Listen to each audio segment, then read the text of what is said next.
El dinero tiene un olor particular. No huele a felicidad, ni a libertad, como nos mienten en la televisión. Huele a metal oxidado, a sangre seca y, sobre todo, huele a miedo.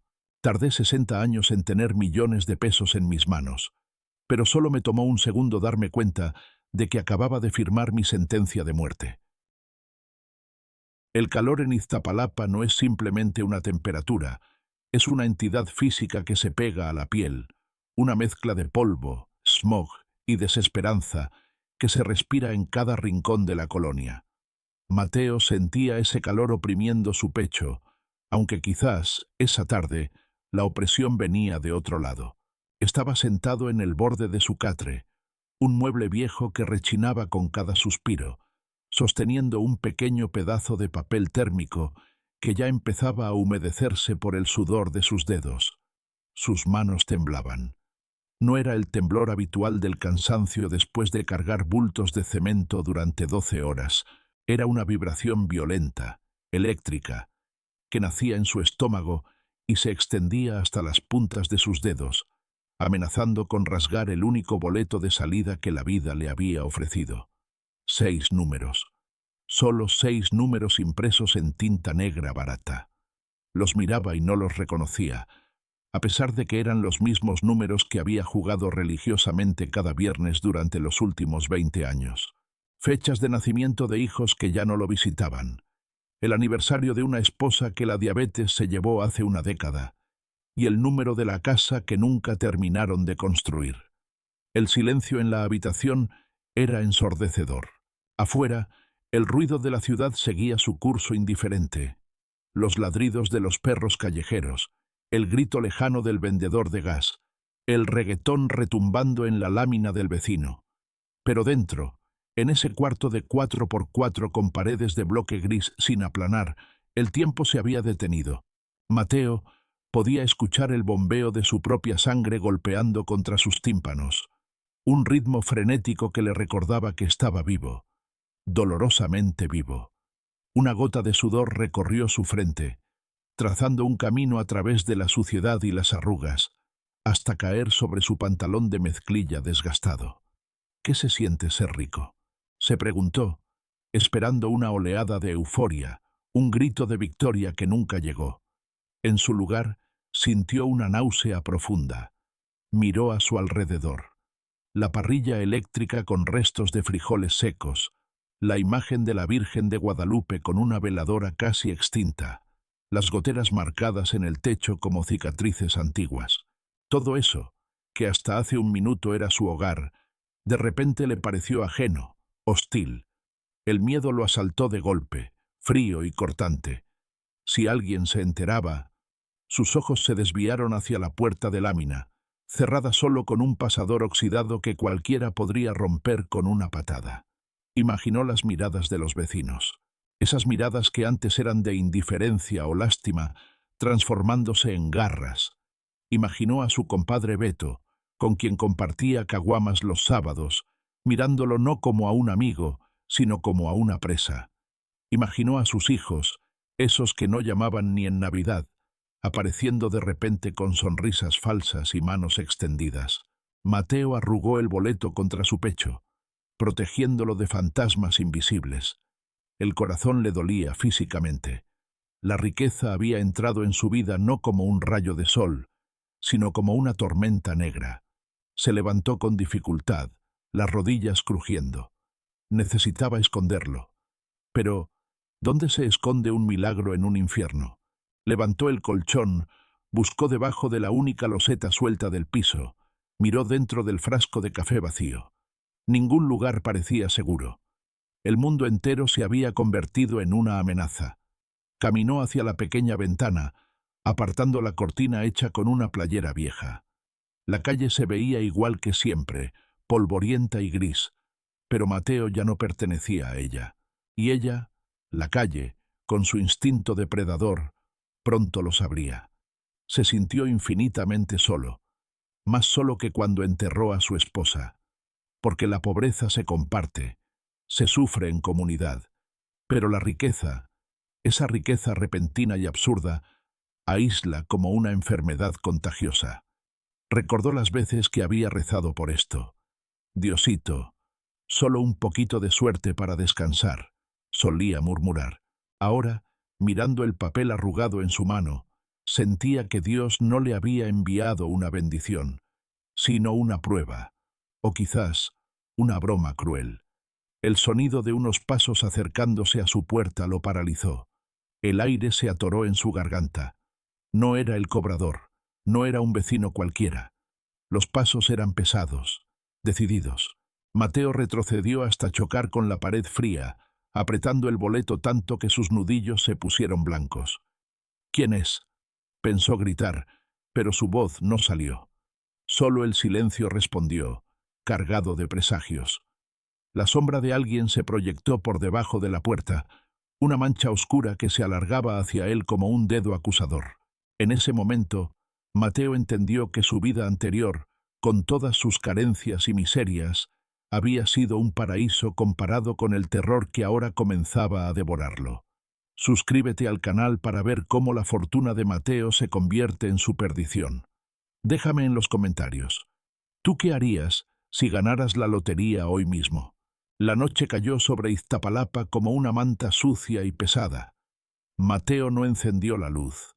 La oscuridad era su única aliada ahora, la única cosa que podía ocultar el temblor de sus manos y el brillo febril de sus ojos. El billete de lotería ya no estaba en su mano. Ahora descansaba dentro de una bolsa de plástico, envuelto en papel aluminio, y enterrado en el fondo de una lata de manteca vacía, escondida detrás de los ladrillos sueltos de la cocina. Pero incluso escondido, Mateo sentía su presencia. Era como si el papel emitiera radiación, quemando a través de la lata, a través de la pared, gritando su valor al mundo entero. Se sentó en su silla de mimbre rota, con la mirada fija en la nada. El hambre le retorcía el estómago. No había comido desde la mañana, pero la idea de tragar alimento le repugnaba. ¿Cómo podía pensar en tortillas y frijoles cuando tenía el poder de comprar un restaurante entero? Y sin embargo, no podía comprar nada. No todavía. Un movimiento en falso, un gasto sospechoso, y los lobos olerían la sangre. El sonido de su viejo celular Nokia vibrando sobre la mesa de madera lo hizo saltar. El ruido, seco y mecánico, sonó como un disparo en el silencio de la habitación. Mateo miró la pantalla iluminada. Carlos, hijo. El aire se congeló en sus pulmones. Carlos, su primogénito, el que no había llamado en 6 meses, desde aquella pelea por el dinero prestado que nunca devolvió. ¿Por qué llamaba ahora? ¿Acaso lo sabía? ¿Acaso las noticias vuelan tan rápido que incluso el viento chismoso del barrio ya le había llevado el rumor? Mateo extendió la mano, dudando. Su pulgar flotó sobre el botón verde. Si contesto, notará mi voz, pensó. Notará que ya no soy el viejo derrotado de siempre. Pero si no contestaba, despertaría sospechas. La normalidad. Tenía que actuar con normalidad. Esa era su única defensa. Bueno, su voz salió ronca, carrasposa, como si hubiera tragado polvo. ¿Qué pasó, jefe? ¿Cómo anda? La voz de Carlos sonaba demasiado alegre, con ese tono empalagoso que usaba siempre que necesitaba algo. Mateo cerró los ojos. Podía visualizarlo perfectamente. Carlos, probablemente sentado en alguna cantina, con la camisa desabotonada, gastando el dinero que no tenía. Antes, esa voz le provocaba una mezcla de irritación y cariño paternal. Ahora, solo sentía un frío glacial recorriendo su espalda. Aquí, pasando la noche, respondió Mateo, midiendo cada sílaba. ¡Qué milagro! No, hombre, pa, ningún milagro. Nomás me acordé de usted. Ya sabe, uno a veces anda en la locura de la chamba y se le va el tiempo. Pero lo extraño, viejo, mentira. Cada palabra era una piedra lanzada contra su inteligencia. La chamba. Carlos no había tenido un trabajo estable en años. Mateo sintió una punzada de asco. ¿Siempre había sido así? ¿Siempre habían sido tan transparentes las mentiras de su hijo? ¿O era el dinero el que ahora le daba a Mateo una visión de rayos X para ver la hipocresía humana? Oiga, pa. El tono cambió, bajando el volumen, volviéndose conspirador. Ahí estaba, el aguijón. Ah, fíjese que se me atoró la carreta. Es una tontería, de veras, pero necesito unos 500 pesos para unas medicinas de la niña. Ya sabe que si no fuera urgente... 500 pesos. Mateo casi soltó una carcajada histérica. 500 pesos. Una miseria. Una nada. Podría darle 500.000 ahora mismo y ni siquiera notaría la diferencia en su nueva fortuna. Pero esa petición, tan banal, tan cotidiana, le reveló una verdad aterradora. Ellos no lo sabían. Todavía no. Carlos estaba pidiendo limosna a un millonario, creyendo que hablaba con un mendigo. Pero, ¿qué pasaría si le dijera que sí? Si le dijera, ven, hijo, ven que tengo algo mejor que 500 pesos. Mateo imaginó la escena, la sorpresa en los ojos de Carlos, seguida inmediatamente por la codicia. Esa codicia voraz que transformaría su rostro, borrando cualquier rastro de amor filial para dejar solo el cálculo matemático de la herencia. No tengo, Carlos, dijo Mateo, y se sorprendió de la firmeza de su propia voz. Apenas saqué para el gas. Hubo un silencio al otro lado de la línea, un silencio pesado, decepcionado, casi agresivo. Ah, órale. Pues, está bien. Nomás decía, bueno, ahí luego nos vemos. A ver si el domingo me doy una vuelta. Colgó. A ver si el domingo me doy una vuelta. La amenaza estaba velada, pero estaba ahí. Vendrían. Tarde o temprano vendrían. Carlos y luego Lucía y quizás hasta el menor. Miguel, que se fue al norte y juró no volver. El dinero los atraería como la sangre atrae a los tiburones en el agua. Mateo dejó el celular en la mesa y se llevó las manos a la cabeza, jalándose el pelo gris.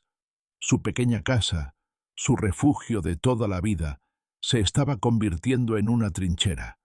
Y él, un viejo cansado, era el único soldado defendiendo un tesoro que ya empezaba a sentir maldito.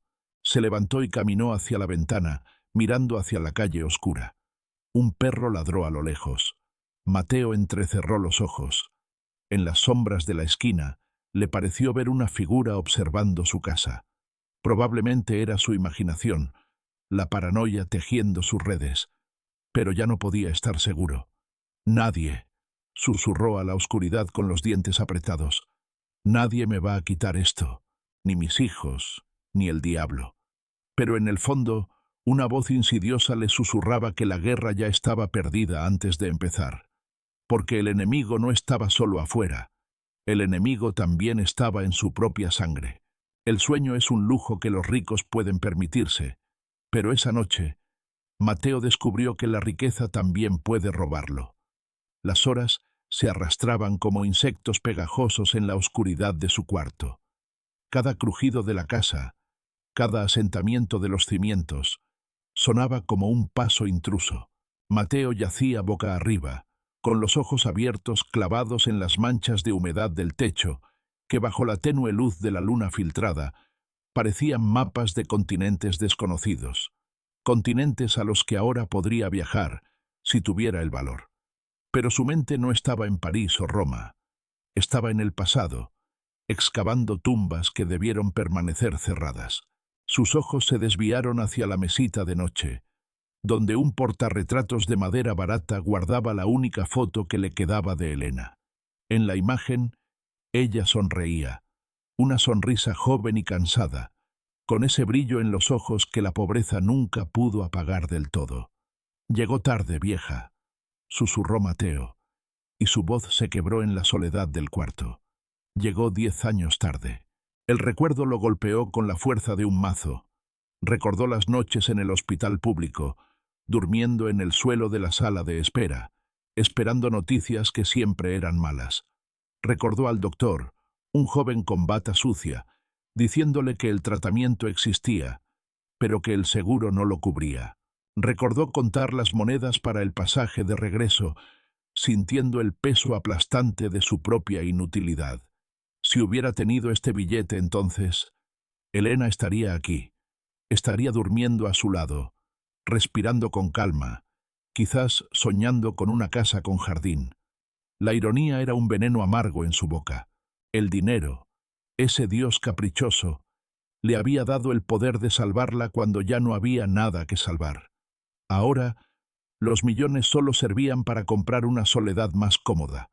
Una lágrima solitaria y caliente rodó por su mejilla, perdiéndose en la almohada sucia. No era llanto de alegría, era llanto de rabia. De repente, el ladrido furioso de los perros en la calle lo trajo de vuelta al presente. El peligro era real. El pasado dolía, pero el presente mordía. Mateo se sentó en la cama, limpiándose la cara con el dorso de la mano. No podía quedarse ahí. Si se quedaba, lo devorarían. Sus hijos, los vecinos, los prestamistas del barrio que tenían oídos en todas partes. Tenía que huir, pero no podía simplemente salir corriendo. Una huida desesperada llamaría la atención. Tenía que ser una desaparición calculada, un truco de magia. Tenía que volverse invisible. Se levantó y con movimientos lentos y dolorosos comenzó a empacar. No usó una maleta. Eso sería sospechoso. Nadie en su calle salía con maletas a menos que los hubieran corrido. Tomó su vieja mochila de lona, esa que usaba para llevar su comida a la obra. Dentro metió lo esencial: 2 mudas de ropa, sus documentos personales, arrugados y amarillentos, la foto de Elena y, por supuesto, la lata de manteca con el billete. Miró sus manos. Estaban curtidas, llenas de callos y cicatrices de una vida de trabajo duro. Esas manos habían cargado toneladas de cemento, habían mezclado cal, habían sangrado por unos pocos pesos. Mañana, esas mismas manos sostendrían un cheque que valía más que todas las casas que había ayudado a construir juntas. El plan se formó en su mente con una claridad cristalina. Saldría a la hora de siempre, a las 5 de la mañana, cuando el cielo todavía es color de moretón. Se pondría sus botas de trabajo, su pantalón manchado de pintura y su gorra descolorida. Caminaría hasta la parada del pesero como hacía todos los días desde hace 40 años. Saludaría a doña Chonita, la de los tamales, con un movimiento de cabeza. Sería la actuación de su vida, el papel del viejo Mateo, el albañil pobre y cansado. Nadie sospecharía que el hombre que subía al camión con la mirada baja llevaba el destino en su mochila. No iría a la obra. Iría al Banco Central, en el corazón de la ciudad. Lejos, donde los edificios son altos y la gente no se mira a los ojos. Y después, quién sabe, quizás un hotel, quizás un autobús a la costa, a cualquier lugar donde nadie conociera su nombre. Se miró en el pequeño espejo roto colgado en la pared. Vio a un extraño devolviéndole la mirada. Un hombre asustado, sí, pero también un hombre con un secreto. «Adiós, Mateo», le dijo a su reflejo. «El albañil se queda aquí. Mañana nace otro». Se sentó a esperar el amanecer, vestido y con la mochila entre las piernas, como un soldado esperando la señal de ataque. El silencio de la madrugada era denso, cargado de electricidad estática. Por primera vez en años, no sentía cansancio. Sentía una adrenalina fría, afilada. Estaba a punto de cometer el crimen perfecto, robarse a sí mismo de la miseria. La primera luz del alba comenzó a teñir de gris la ventana. Era hora. El aire de la mañana tenía ese sabor metálico y picante característico de la Ciudad de México. Una mezcla de gasolina mal quemada, polvo de alcantarilla y el vapor dulce de los tamales hirviendo en las esquinas. Mateo cerró la puerta de su casa y puso el candado. El clic del metal oxidado sonó definitivo, como el sello de una tumba o el cierre de una celda. Caminó hacia la parada del pesero con la cabeza gacha, arrastrando las botas sobre el asfalto irregular. Su cuerpo conocía el camino de memoria, pero su mente estaba en estado de alerta máxima. Cada sombra que se estiraba bajo la luz amarillenta de las farolas le parecía una amenaza. Cada perro que ladraba desde las azoteas parecía estar anunciando su secreto. «Buenos días, don Mateo». «¿Lo de siempre?». La voz de doña Chonita lo golpeó como un balde de agua fría. La mujer, envuelta en un rebozo gris, destapaba su olla de tamales, liberando una nube de vapor con olor a masa y salsa verde. Mateo se detuvo, su corazón galopando contra sus costillas. Era la rutina. Tenía que cumplir la rutina. Si no compraba su torta de tamal, Chonita se extrañaría. Y la extrañeza engendra preguntas. Sí, Chonita, de verde. Su voz sonó extrañamente normal, un disfraz auditivo perfecto. Pagó con monedas que sacó de su bolsillo, cuidando que no se le cayera nada más. Sus dedos rozaron la tela de su pantalón, sintiendo la textura de su propia piel erizada. Recibió el alimento envuelto en papel estraza, aunque el estómago se le revolvía de solo pensar en comer. El microbús llegó rugiendo, un monstruo de metal verde y blanco que escupía humo negro. Iba lleno, como siempre a esa hora. Cuerpos apretados contra cuerpos, caras de sueño, olor a gel para el cabello y desodorante barato. En otro momento, Mateo hubiera maldecido la incomodidad. Hoy, la multitud le parecía un océano de tiburones. Subió los escalones con la mochila de lona apretada contra su pecho, no en la espalda. Por seguridad, se dijo, pero sabía que era un abrazo desesperado. Pagó su pasaje sin mirar al chofer y se abrió paso hacia el fondo. El vehículo arrancó con un jalón violento, lanzando a los pasajeros unos contra otros. Mateo se aferró al tubo metálico con una mano, mientras la otra seguía clavada en la mochila, sus dedos blancos por la presión. Sentía el billete de lotería quemándole a través de las capas de tela, a través de la lata de manteca, como si fuera un pedazo de uranio radioactivo. A su lado, un joven con audífonos movía la cabeza al ritmo de una música que solo él escuchaba. Enfrente, una señora dormitaba con la boca abierta. Gente normal, gente pobre, gente que, si supiera lo que él llevaba en esa mochila sucia, lo despedazaría allí mismo. La paranoia comenzó a distorsionar su realidad. Un hombre con gorra se subió 2 paradas después. Llevaba una sudadera holgada y las manos en los bolsillos. Mateo dejó de respirar. Ya valió, pensó, el terror helándole la sangre. Conocía esa mirada. La mirada de los que buscan víctimas, de los que miden el miedo. En Iztapalapa, subirse al transporte público es jugar a la ruleta rusa. A veces llegas a tu destino, a veces pierdes la cartera y a veces pierdes la vida. Si gritaban el infame, ya se la saben gente, carteras y celulares. ¿Qué haría él? Si entregaba la mochila, entregaba su vida, su futuro, la memoria de Elena, su venganza contra la miseria.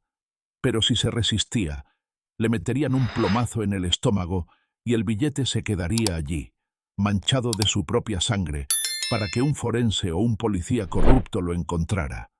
El hombre de la gorra avanzó por el pasillo. Mateo apretó la mandíbula hasta que le dolieron las muelas. Sus músculos se tensaron, preparados para... ¿Para qué? No era un héroe. Era un viejo de 60 años con reumas. El hombre pasó de largo y se sentó al fondo.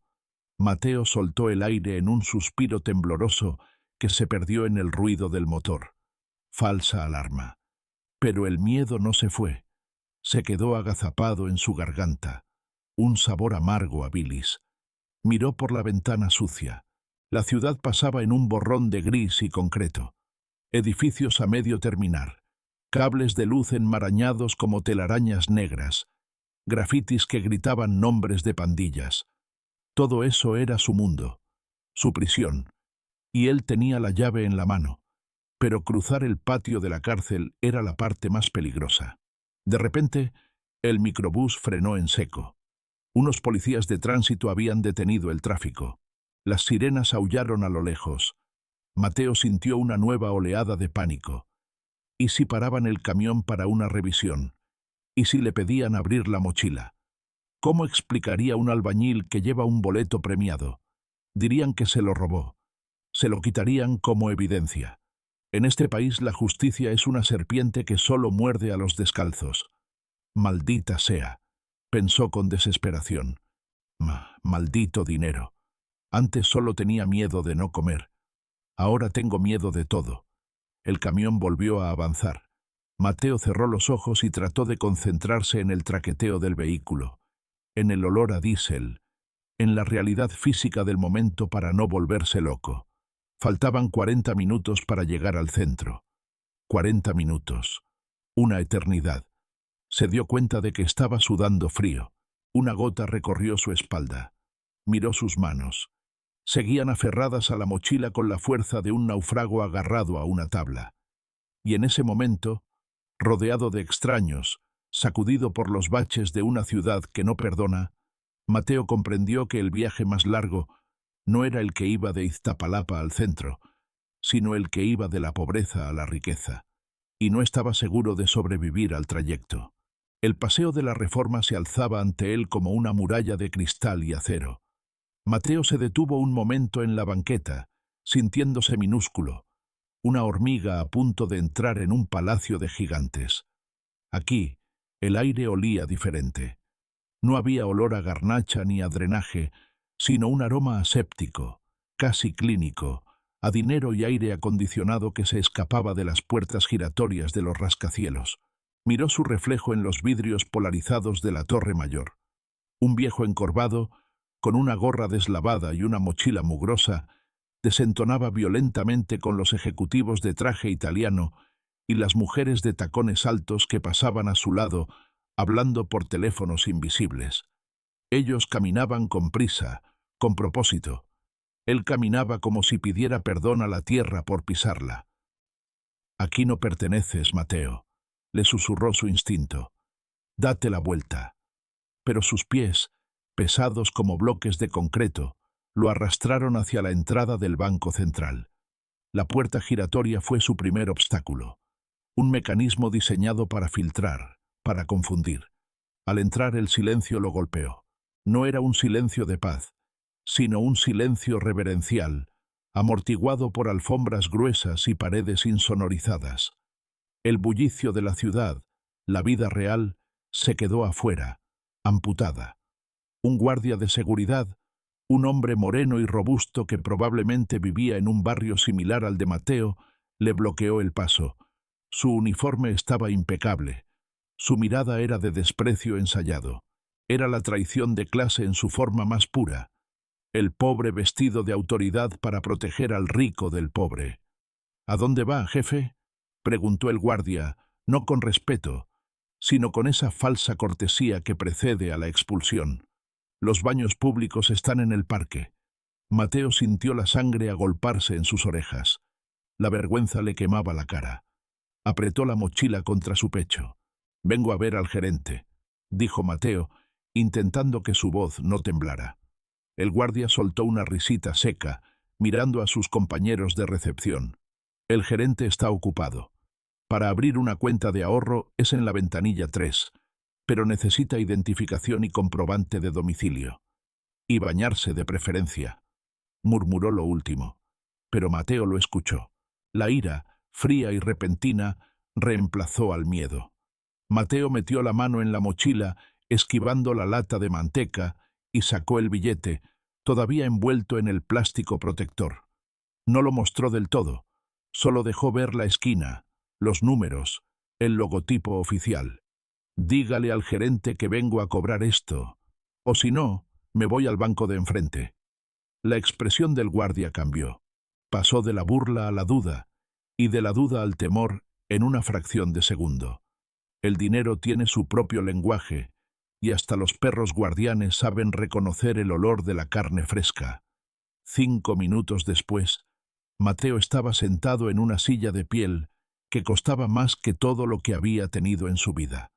La oficina del licenciado Montiel estaba en el piso 40. Desde allí, la ciudad parecía una maqueta inofensiva. Iztapalapa era solo una mancha gris en el horizonte, borrosa por el smog. El licenciado Montiel era un hombre joven, de sonrisa blanquísima y manos suaves como las de una mujer. Olía a lavanda y a éxito. Cuando vio el billete, sus ojos brillaron con una lujuria contenida. No miraba a Mateo. Miraba el papel. Para él, Mateo era solo el vehículo, el mensajero sucio de una fortuna limpia. «Don Mateo, es un honor», dijo Montiel, extendiendo una mano manicurada. «Permítame felicitarlo. Una decisión muy sabia venir directamente con nosotros». Mateo le dio la mano. Sintió la piel fría y seca del banquero. «¿Es real?», preguntó Mateo, todavía esperando que alguien entrara por la puerta riendo, diciendo que todo era una broma de televisión. Montiel tecleó algo en su computadora, escaneó el código de barras del billete y asintió lentamente. «Tan real como este edificio, don Mateo. 50 millones de pesos, menos impuestos, claro. Pero no se preocupe, nosotros nos encargamos de toda la ingeniería fiscal». Ingeniería fiscal. Palabras elegantes para decir que se quedarían con una tajada. Pero a Mateo no le importaba. «Lo quiero en una cuenta», dijo Mateo con la garganta seca. «Y quiero sacar un poco, hoy. Por supuesto. ¿Cuánto necesita?». Mateo pensó. Podía pedir 1 millón. Podía pedir 10. La cifra era abstracta, imposible de visualizar. 10.000 pesos, susurró.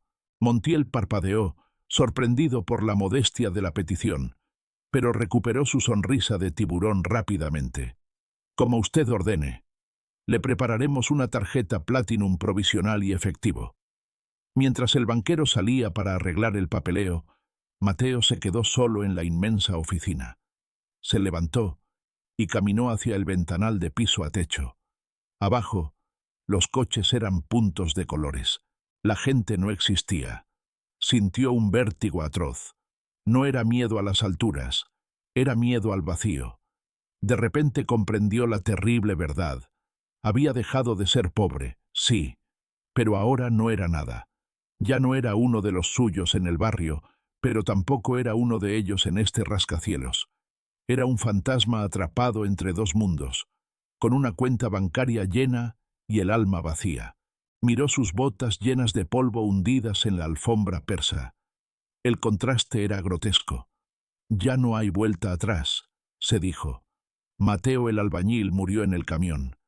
Y no sé quién demonios es el que está parado aquí». La puerta se abrió. Montiel entró con un sobre grueso de color crema. «Su nueva vida comienza hoy, don Mateo», anunció el banquero. Mateo tomó el sobre. Pesaba, pero pesaba menos que la mochila, y mucho menos que la culpa que empezaba a germinar en su pecho. La habitación del hotel en Polanco era más grande que toda la casa de Mateo en Iztapalapa. Las sábanas eran de hilo egipcio, blancas y frescas como la nieve que él nunca había visto. El aire acondicionado zumbaba con un susurro casi imperceptible, manteniendo el ambiente en una primavera artificial y eterna, lejos del calor sofocante y el polvo de su barrio. Mateo estaba sentado al borde de la cama king size, todavía con sus botas de trabajo puestas. No se había atrevido a quitárselas, como si al hacerlo fuera a ensuciar la pureza inmaculada de ese santuario de ricos. Sobre la mesa de caoba, el servicio a la habitación había dejado un banquete, un corte de carne Angus, una botella de vino tinto que costaba más de lo que él ganaba en un mes, y postres adornados con hoja de oro. Todo estaba intacto. El olor de la comida gourmet le revolvía el estómago. Su paladar, acostumbrado a la tortilla quemada y al chile picoso, rechazaba esos sabores sofisticados y ajenos. Se levantó y caminó hacia el ventanal. La Ciudad de México se extendía a sus pies, un océano de luces infinitas parpadeando en la oscuridad. Desde allá arriba, en el piso 30, la ciudad se veía hermosa, pacífica. No se veían los baches, ni la basura, ni los perros muertos en las avenidas. El dinero había comprado distancia. El dinero le había comprado una vista de ángel, pero él se sentía como un demonio en el purgatorio. Sacó su viejo celular del bolsillo. La pantalla parpadeaba incesantemente. 15 llamadas perdidas de Carlos. 8 llamadas perdidas de Lucía. 3 mensajes de voz de su compadre Beto. El instinto de los buitres era infalible. De alguna manera, el silencio de Mateo, su ausencia en la rutina del barrio, Había disparado las alarmas. Quizás doña Chonita comentó que lo vio raro. Quizás alguien vio el taxi de sitio que tomó en el banco. El rumor, esa serpiente venenosa, ya debía estar recorriendo los callejones de su colonia. «Papá, ¿dónde estás? Estamos preocupados», decía un mensaje de texto. «Oye, dicen que te vieron en el centro muy Catrín, contesta», decía otro. Mateo apagó el teléfono. La pantalla se fue a negro, llevándose consigo las voces, las exigencias, la falsa preocupación.